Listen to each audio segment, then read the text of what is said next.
You declare you see me dimly through a glass which will not shine, though I stand before you boldly, trim in rank and making time. You do own to hear me faintly as a whisper out of range, while my drums beat out the message and the rhythms never change. Equality, and I will be free. Equality, and I will be free. You announce my ways are wanton and that I fly from man to man, but if I'm just a shadow of you, could you ever understand?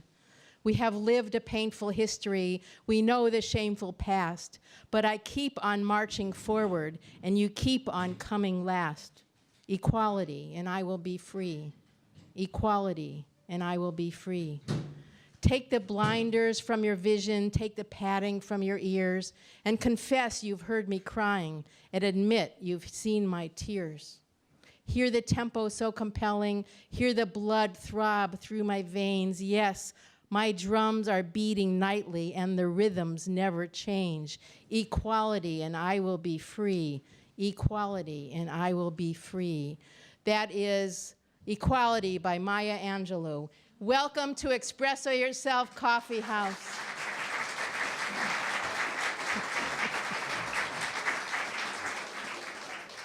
My name's Thea Iberal, and I'm one of the hosts here.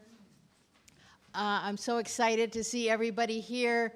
I'm sorry we don't have chairs for everybody, but I'm glad you're all here. Thank you to Starbucks for the refreshments. Thank you to Medfield TV for all the help they've been. Thank you to all the volunteers that have helped make tonight possible and who help month after month with Expresso. We have Expresso every single month, the last Saturday of the month right here in this vestry of First Parish Unitarian Universalist Church of Medfield. And I'd like to welcome up Terry Ballantine Ballard to welcome you all here to the church. And by the way, she's a brand new U.S. citizen.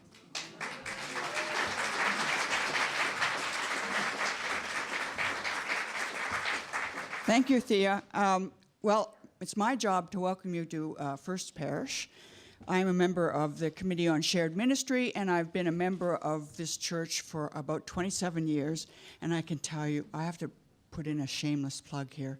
It's a fabulous place to come to church. So if you're looking around, just come see me or see our fabulous minister, who's somewhere. Oh, there we go, David Chandler, right in the back, waving with the big hand. Anyway, I'm so glad to see you here. Welcome. Thank you, Terry. I have many roles here. Besides being host, I'm also the sound person and the lighting person. And I put all the chairs up. And first, before the play, I know you're all here to see the play, but a few of you are here to see or participate in the open mic that we always have at Expresso before the main feature. And as you know, tonight's feature is the play We Did It For You. But first, there is the open. They gave me a sheet of paper, and the first open mic participant is Amelia Beaker.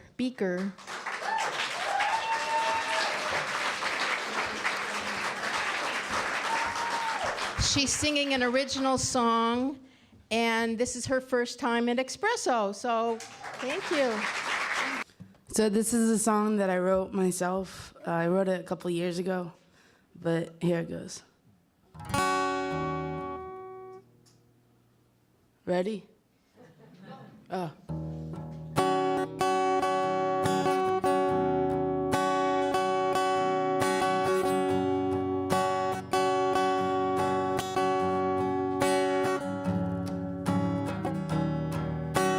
I feel God, I've seen rain falling today. Give me a chance to pray.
chance to prove.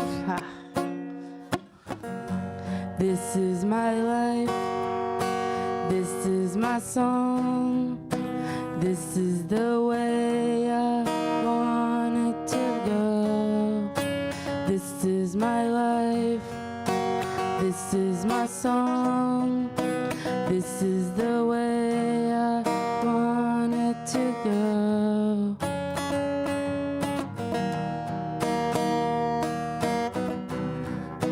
Ooh.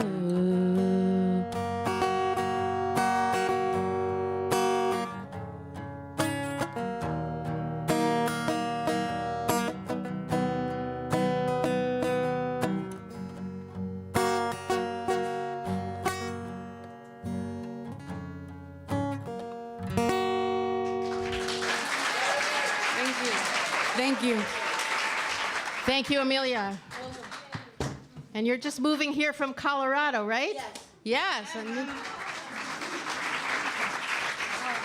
I'm Lucinda's and Uncle Fred's niece. because her aunt and uncle are Medfield residents, and her aunt is going to be in the play tonight. She's going to be the one with the big hat. Can you guess who that is? Can you guess who that is? Bella. You know, Bella's husband was the best man at my parents' wedding. So my parents knew Bella, and they would go to Washington. Bella would come to New York from Washington, and my parents would go out to dinner with them, and Bella would order lobster, and my mother would say, "Bella, how could you eat lobster? It's not kosher." And Bella would say, "Try it, you'll like it." Well, my mother's been eating lobster ever since. Our next open reader is May. All right. So over the summer, before the summer, I've been coming here for a bit and I learned a lot. And so over the summer, when I went to writing camp, I used all that I learned here, and that was great. And so then I wrote this poem for my final, and it's called Her Game.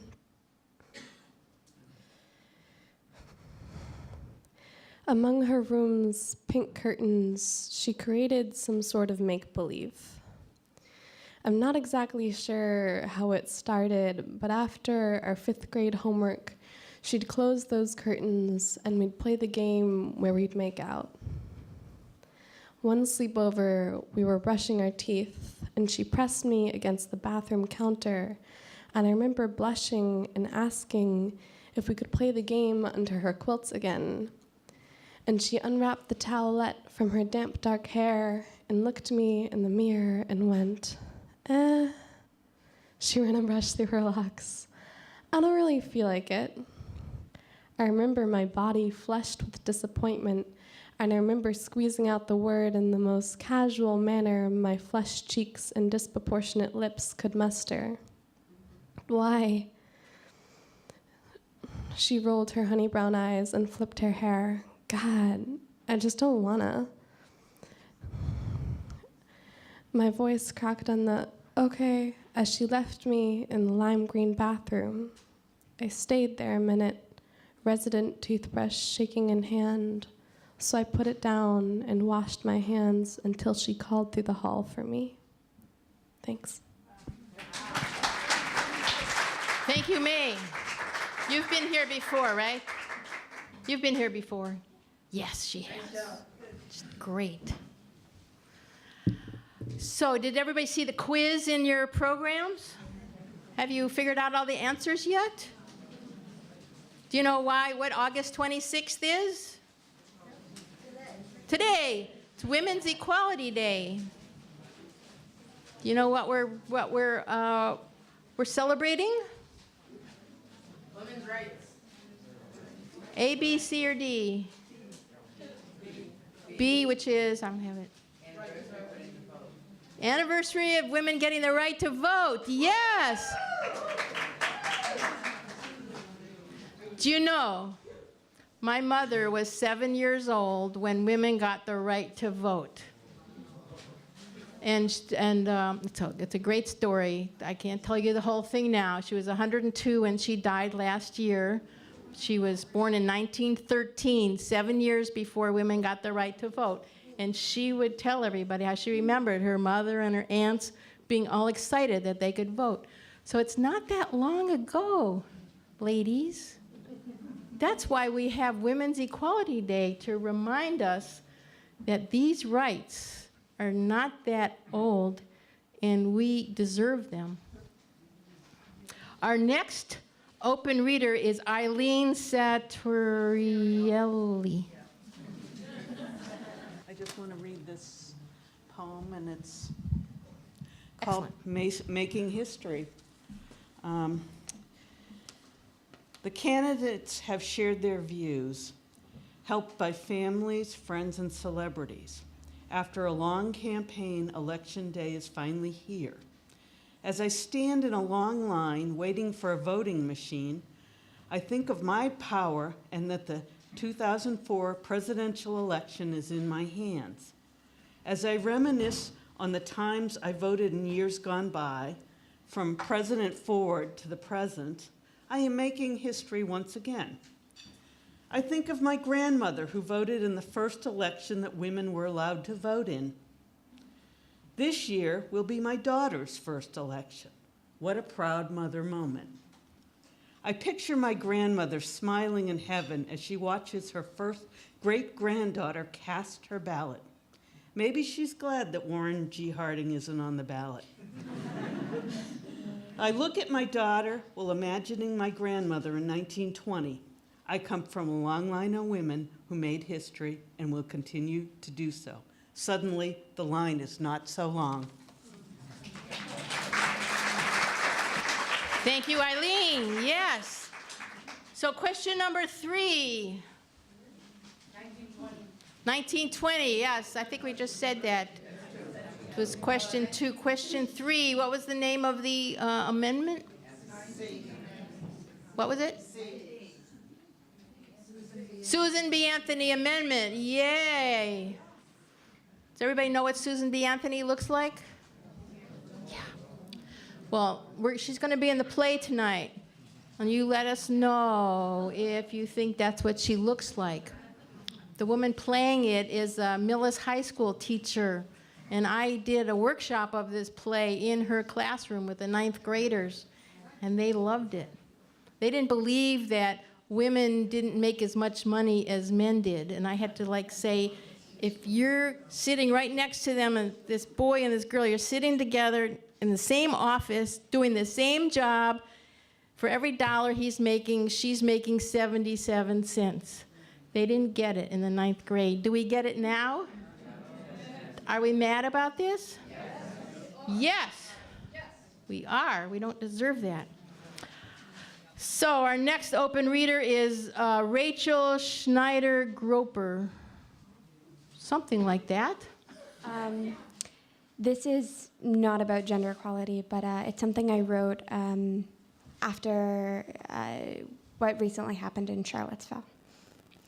On my father's side. I am just Jewish enough to remember the old silver menorah we lit with birthday candles, and not Jewish enough to know where to find it now. I used to keep a collection of Jewish stories by my bed. I remember the cover, stained in red. I don't speak a word of Hebrew unless I can count my name. I used to hate my name, the Jewishness of it, the most Jewish part of me, the daughter of a German, me, godless, with my mother's straight hair and green eyes, floundering at Passover Seder, tasting the bitter herbs down to my bones, but not knowing what they're called. No, I don't know what anything is called, but I can still taste it. The challah my father baked, the gold foil curling up from gelt, matzah dipped in chocolate. My Jewishness, a silent movie. My Jewishness enough to be felt, but not enough to be named. My Jewishness nothing but a sadness, a family tree, a food, a whole story I have no words for. A woman tells me she hates Jews, and I don't know whether that means she hates me. I half want to hit her, half want to tell her I'm not really Jewish. Nazis lift up their flags. Am I Jewish enough to be hated? Am I Jewish enough to be scared?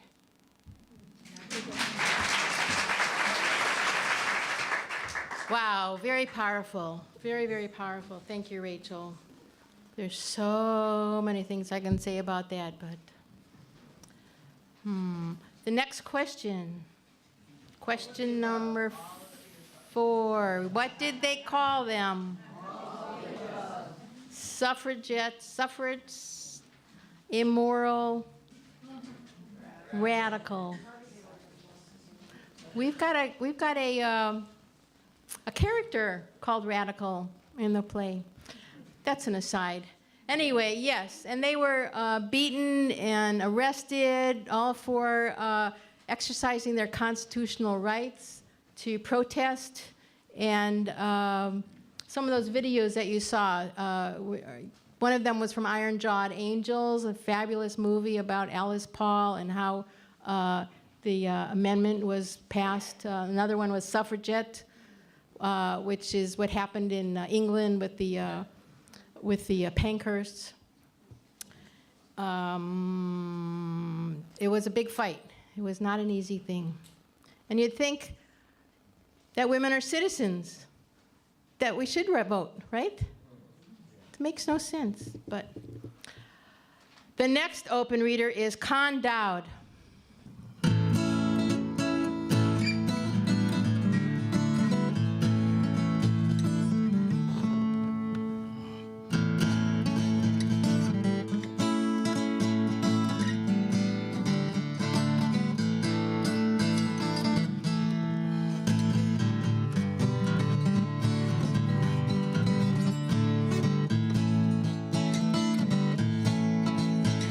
I know you rider miss me when I'm gone.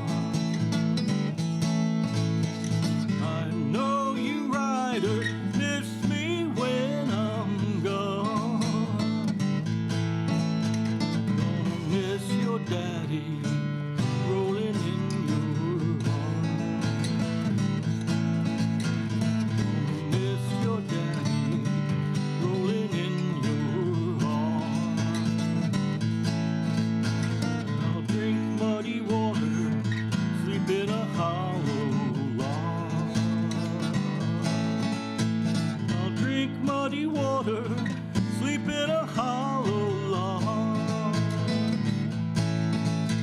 Then go back to New York, treated like a dog. Then go back to New York, treated like a dog.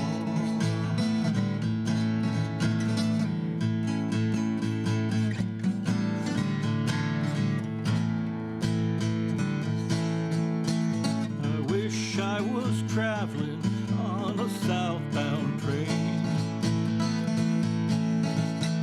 I wish I was traveling on a southbound train. Wanna see my light a shining through a pouring rain. Wanna see my light a shining through a Georgia rain.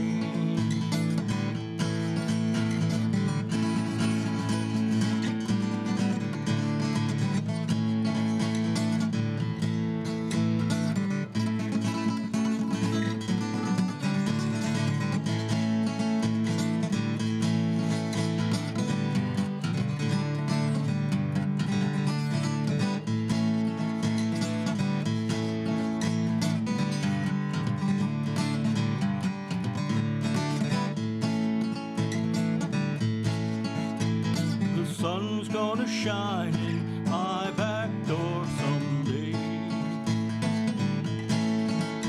The sun's gonna shine in my back door someday.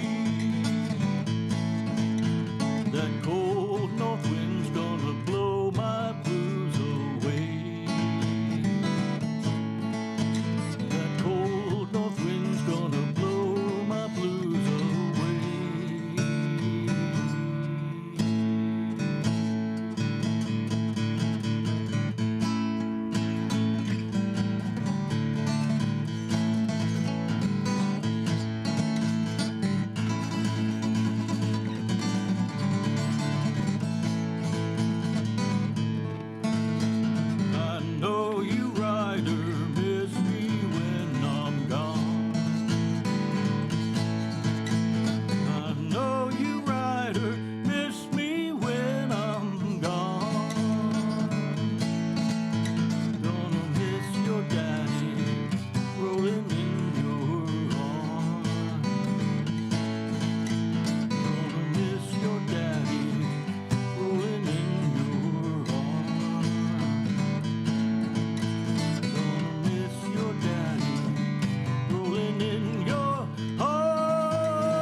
We now return to your regularly scheduled program. Okay, here we go. What's the last question? How many countries got the vote before the United States? 16. Do you believe it?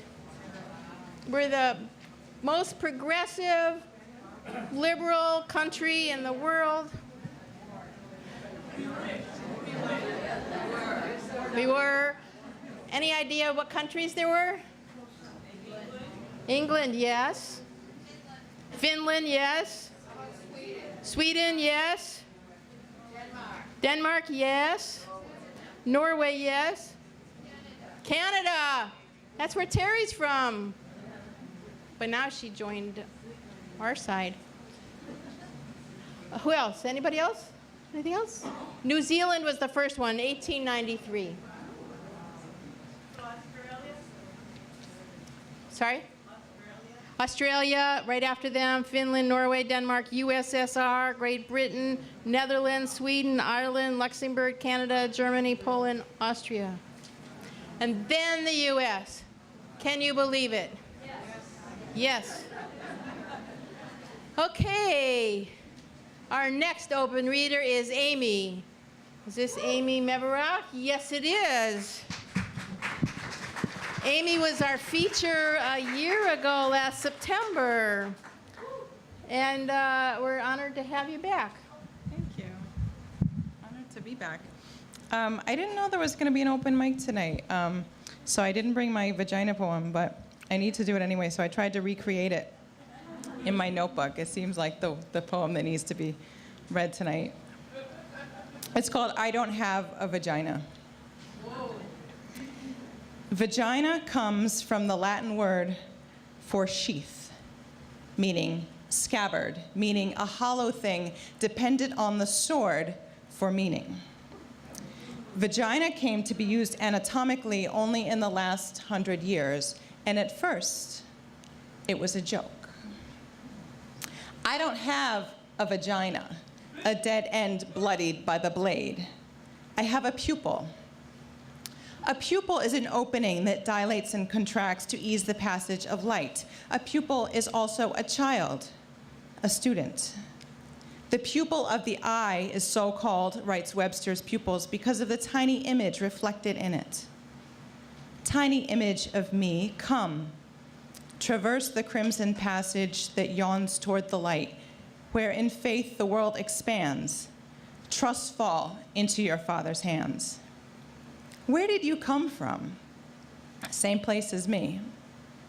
How did you get here? Not through a vagina. My pupil, my child, I tell you the truth. I don't have a vagina anymore. Wow, what do you say after that?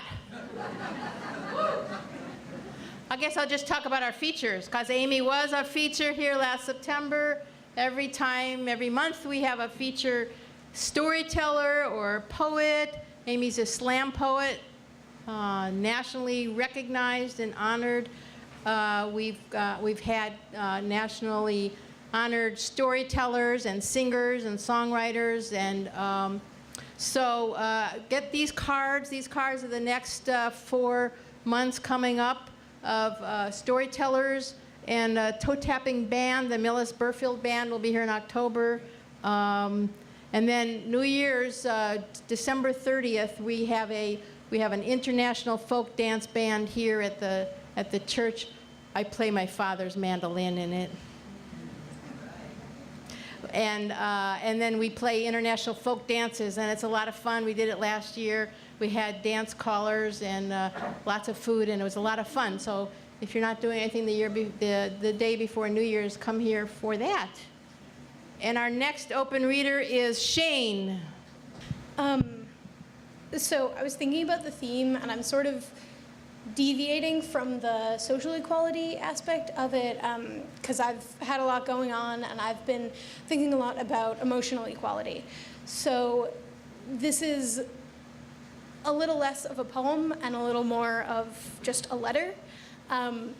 that if I could, I might really deliver, but it's not going to happen. So I'm sharing it with you all. Okay. Dear Demon, see, I used to call you that as a joke. Now, I can't laugh at it. I can't enjoy it. If I had to name one true demon in my life, I wouldn't want to, but I'd have to name you. So, dear Demon, how does it feel to not know you're the most common trigger for my self-destructive tendencies? How does it feel to actually just ignore my feelings, my anxieties, the ones I couldn't forget if I tried, the ones that are always there, always on? How does it feel to not care? I'm sure it feels so free, just as free as I feel trapped, unable to tell you how emotionally unavailable, manipulative you are. See, I would have said that if you had ever answered me. I wanted to get together. I wanted to get together to discuss what went wrong when we tried to make things right again. But you made that impossible. So I had to ask over text, Facebook to be exact. I asked you, and of course you did not answer. I know you saw my message, but you didn't respond. So I called you out for avoiding the conversation, noting it was your MO. Being disappointed this late in the game is really on me. I said it was clear why things hadn't ever worked, or probably ever would. I spoke with finality again, a finality I have tried to stick to so many times in the past, a finality that you seem indifferent towards, a finality that I pretend can't crumble again, even though it has so many times in the past. I've been defending you all summer, to my friends, my family, even myself. I've been defending you for 2 years. I've been defending you, and now I think I might be ready to admit how wrong I was. I might be ready to accept that the people who love me, the ones who get protective every time I mention your name, are right, have been right all along. Love and indifference are certainly not equals, and yet love and indifference are both sides of this equation. I have spent years balancing this scale, and you know what? I'm ready to let that thing topple. I'm done. Was there anybody else that wanted to be in the open mic that didn't get to put their name on the list? Do you want to be in the open mic?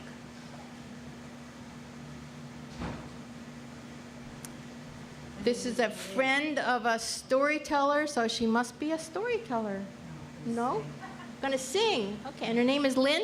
Yeah. Okay, welcome. Come, mothers and fathers throughout the land, and don't criticize what you can't understand. Your sons and your daughters are beyond your command. Oh, the old road is rapidly changing. Please get out of the new one if you can't lend your hand, for the times they are a-changing. Come, mothers and fathers throughout the land, and don't criticize what you can't understand. That's all that I remember.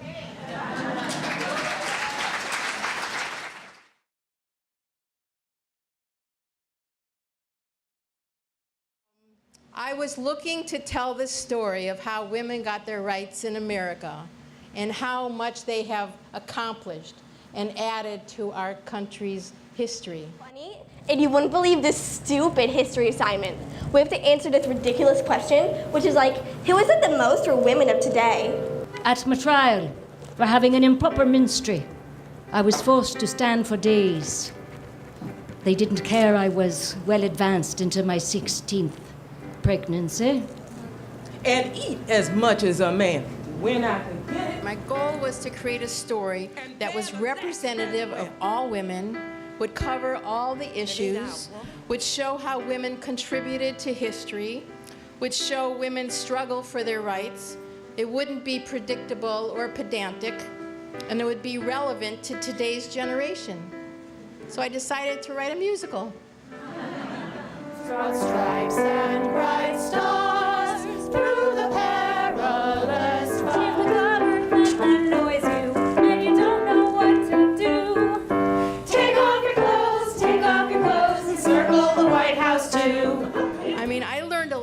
as I was going through all these books and learning these, like, you know, who made that flag that Francis Scott Key was looking at when he wrote the Star-Spangled Banner.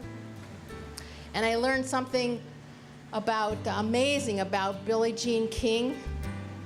And I learned why the women's movement started in upstate New York. I learned that women fought in the Revolutionary War and in the Civil War. And I learned this incredible thing that Betty Friedan said. And I wanted to use it in the play. So she had passed away by the time I was writing the play at the end of 2009. And so I called up her estate and I said, well, can I use this quote? And they said, sure, but you'll have to pay us. So you'll have to let me know if you think it was worth it, the $300 to pay for that quote. We've been performing this play in California since 2010, and we've never used professional actors. We've only used volunteers because professional actors don't need equal rights. Women do. Come again no more. When Lily Ledbetter came to see this play in Irvine, California, she came backstage, and all the actors were standing around, and she stood up and she said, I hope the woman playing me has a good Southern drawl. And our Amber, she's like shaking in her boots. Their icon is standing there, and Amber says, well, I try my best. When Lily saw the play, she was in tears. I mean, she was standing at the end applauding the standing ovation along with everybody else there at that national convention. And she said, this play has to go to Washington. We were invited to perform at the California Suffrage Centennial in Sacramento, because in California, women got the right to vote in 1911. You know, some states got it earlier before the national.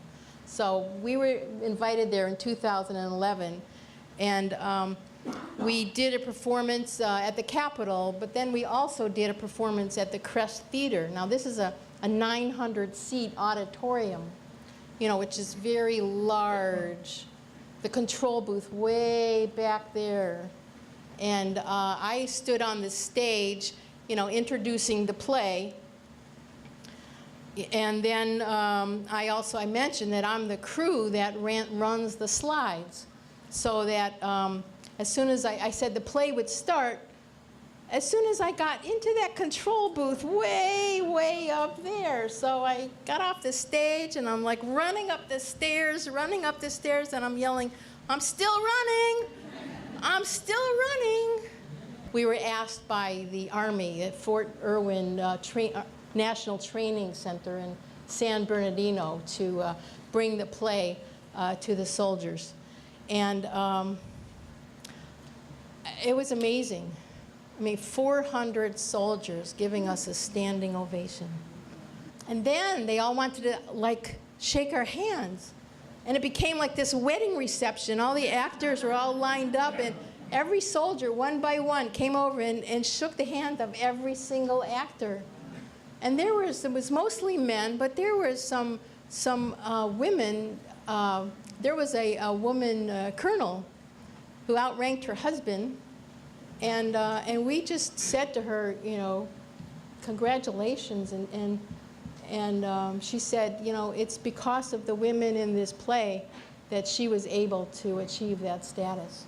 I mean, I've learned that there's a line of social justice, and some people are above that line thanks to nothing that they've done. It's just, you know, by matter of what they are. And then some people are below the line of social justice.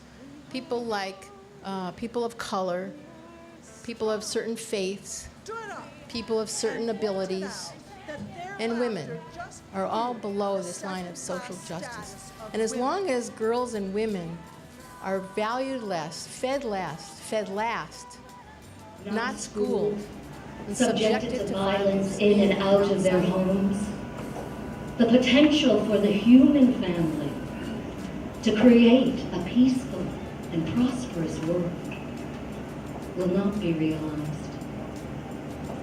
Women's rights are human rights.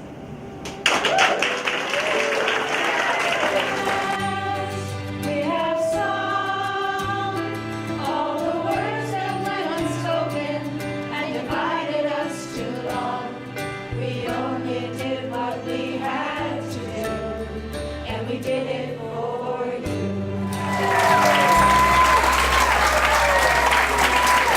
We are